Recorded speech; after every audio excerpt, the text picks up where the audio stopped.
Let's talk about Alligator Alcatraz, because Ryan actually took a trip to Alligator Alcatraz while he was in Florida over the last several days. We can roll B1 here. You can see how basically Ron DeSantis and Donald Trump constructed their own sort of little sea cot, brought a little flavor of El Salvador up to the Everglades. It does seem like inspired by sea cot. It does. If you're listening to this, what you're seeing is bunk beds behind fencing. And it's being sort of trumpeted as an amazing feat, and it was put up really quickly, Ryan. You said you saw the trucks rolling in over the last several days. They did this in less than a week, right? Yeah, today's Wednesday.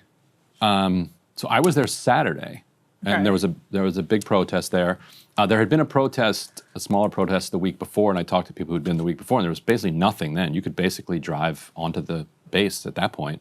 By the time I got there, you couldn't drive on there because there was so much traffic from the dump trucks and propane trucks and generator trucks and food trucks that were just streaming onto this site in a way that was like affecting. It was like ominous, like how much energy was being put into this. And most of the trucks had names like, Rodriguez Trucking or something like that. And they were planning to put this thing together in days, and they did. And on Tuesday, I'm getting my days mixed up. Yeah, July 1st, Tuesday, Trump and DeSantis inaugurated the thing. Yeah. They're going to spend, they say, these estimates are always low. They say they're going to spend $450 million in the first year of the operation of this site. Meanwhile, it is hurricane season. Yeah. So it took us about an hour. I drove from Miami down to the protest there. Did you drag your wife and kids to Alligator Alcatraz? Well, we only have one kid with us now because the three are in camp, and it was too early in the morning. She refused to go, but a friend's kid did go. Okay. And get up, Dad's driving us to Alligator Alcatraz. The dads are going to Alligator Alcatraz. And it was packed. Maybe in post I can send Mac some of the videos. We can put them in there. It's the beginning of hurricane season. There's one road that takes you there. That's it. You're driving remote. You're driving through the Everglades, trying to evacuate all of those people in the event of a hurricane, plus evacuating. There are a lot of Mikisuka. There's indigenous people that live down there. There's also, I think it's mostly native people that live down there because it's mostly native area. But there's some, and there will always be Florida residents down there as well. Trying to evacuate all of the workers and all of the staff, and all of the people in detention and all of the other people on this little 2-lane road would be calamitous.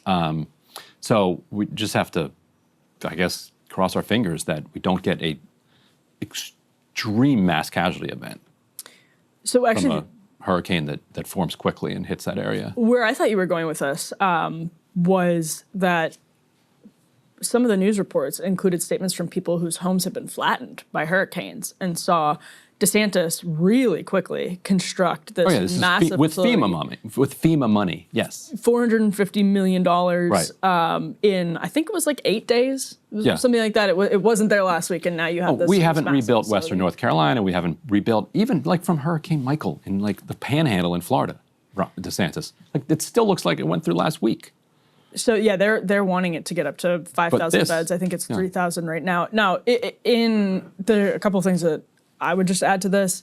We have a serious problem with lacking detention capacity for immigrants. We don't lack land in Florida, though. That's a totally legitimate point. And if I were someone who was waiting for their house to be rebuilt in Florida, I'm not sure that this would thrill me at all. But we have 59,000 people, detainees, because of the ICE enforcement.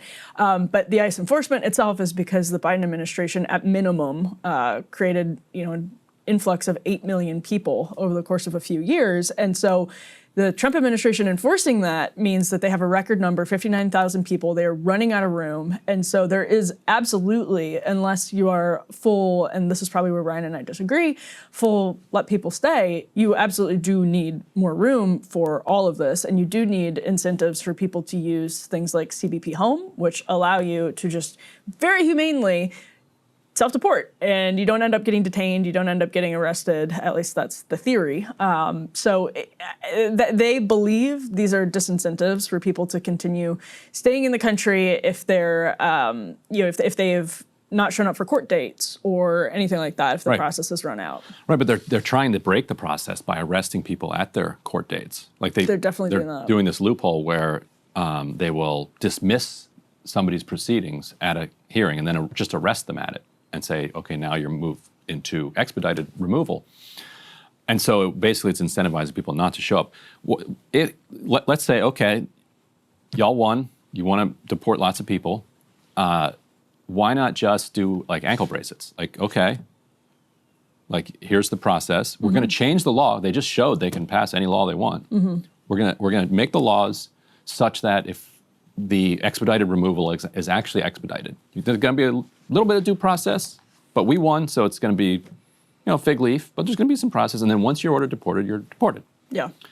And in the meantime, you can, you wear an ankle bracelet or whatever, or there's other ways, like we live in a surveillance society. We sure do. Like just have Peter Thiel handle it. Yeah, if this should not be like something that like if the right is going to go in this dystopian direction of building like mass camps in the Everglades, the Bukele LARP. Yeah, then it's not as if they have some like they would shrink it like exercising some extreme surveillance authority. Let's watch how Donald Trump was describing all of this yesterday. This is B2. Take care of our farmers and hotel workers and various other people, and we're working on it right now, and Ron's going to be involved, and you're involved already. So we have a lot of cases where ICE will go into a farm, and these are guys working there for 10, 15 years, no problem. The farmers know them. We're going to put, it's called farmer responsibility or owner responsibility, where they're going to be largely responsible for these people. And they know these people. They've worked on the farms for 15 years, and all of a sudden so I have a great, Ron does, Christie does, we have a great feeling for the farmer and for others in the same position. And we're going to give them responsibility for people. And we're going to have a system of signing them up so they don't have to go. They can be here legally. They can pay taxes and everything. They're not getting citizenship, but they get other things. And the farmers need them to do the work. Without those people, you're not going to be able to run your farm. President, Mr. Governor, what's your message to Governor Gavin Newsom inside of this facility? Well, the first thing you should do is come here and learn something. Because they don't do this. They wouldn't know where to begin. And if they did, it would cost them 100 times more. Right there, to be honest. Hey, Biden wanted me in here, okay? He wanted me. It didn't work out that way, but he wanted me in here. That son of a... Trump saying that Biden wanted him in Alligator Alcatraz. We have a couple of more clips because he was on a roll yesterday. This is Trump being asked about what the sort of point of the alligator branding is. And with the Alligator Alcatraz, it's the idea that if some illegal immigrants escape, they just get eaten by an alligator or a snake or something? I guess that's the concept. This is not a nice business. I guess that's the concept. If snakes are fast, but alligators are, we're going to teach them how to run away from an alligator, okay? If they escape prison, how to run away. Don't run in a straight line. Run like this. And you know what? Your chances go up about 1%, okay?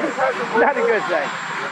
He's sort of bragging about his knowledge of alligator escapes. From his golf courses. Oh, that's a good point. If you're looking closely at the hat, by the way, which I didn't until it was just in front of us now, there's a subheading on the Gulf of America MAGA hat that says, "Yet another Trump development." That's what it says on the hat. I'm glad he's having such a wonderful time bringing, like, abject fascism. Like, this is, like, completely... It's not fascism. Fascism to like build a giant concentration camp in the middle of the Everglades? I mean, where the people are like at immediate risk of getting killed if a hurricane comes through? And then joking about them getting eaten by alligators and snakes and... Well, that part. Oh, okay. And also, here's what I'll say. It's fascism. It's him LARPing. It's like fascist LARPing. And he's also doing some weird planter class LARPing in the first clip that you played there. He's like, we're going to have owner responsibility. That was his, I'm not putting words in his mouth. He said owner responsibility for migrants who work on farms. I don't even have to like Yeah. say anything else about Yeah, you're right. that. Like, I thought we settled this. And he's also like, oh, we're going to take care of the hotel workers. It's, Yeah. Stephen Miller, speaking of Stephen Miller, that his brain is exploding when he hears that. Yeah, because Miller's like, I guess he's torn there. He's like, slavery. We're really moving the Overton window here. But he's like, will they assimilate? Will the slaves assimilate? That's the question. Well,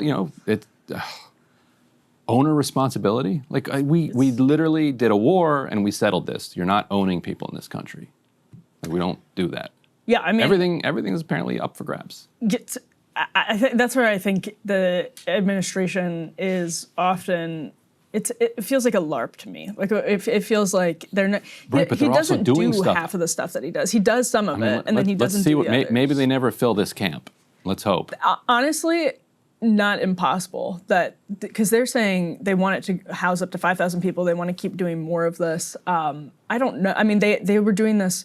This is actually a really good illustration of the way that I'm thinking about it. Like they said they were going to use Guantanamo. Mm-hmm. Trump said he was going to use actual Alcatraz. It's like they're using Guantanamo, but it's costing them $500,000 per detainee. There's like 30 people there. Yeah, there's like 30 people. He said he was going to send all these people to CCOT. To be fair, he sent 300 some people, but stopped after that. And it's like, I think part of it is they're trying to create this very like visual, vivid sense imagery of fear, so people just leave, which is probably working to some degree. Probably to some degree, and then they don't go all of the way, but it ends up feeling like a big fascist Bukele LARP. I don't disagree with that at all. Yeah, and then also it's in immigrant communities, people are like, kids are told don't open the door for anybody. People don't congregate outside, afraid that if somebody there is undocumented and gets picked up, they're just going to sweep everybody up, even the citizens, which they're doing, which they are doing off like in LA and elsewhere. Anyway, yeah. There is definitely always LARPing when it comes to Trump, but sometimes the LARPing becomes reality. Yeah. You talk it into existence. You never know. And that's where, yes, I think one thing I disagree with a lot of conservatives on is I think you actually always have to take him seriously, because sometimes you don't actually know when he's serious and when he's joking. So you can't just be like, oh, it's just Trump being Trump in every circumstance, because then he goes and does stuff. Hey, if you like that video, hit the like button or leave a comment below. It really helps get the show to more people. And if you'd like to get the full show ad-free and in your inbox every morning, you can sign up at breakingpoints.com. That's right. Get the full show, help support the future of independent media at breakingpoints.com.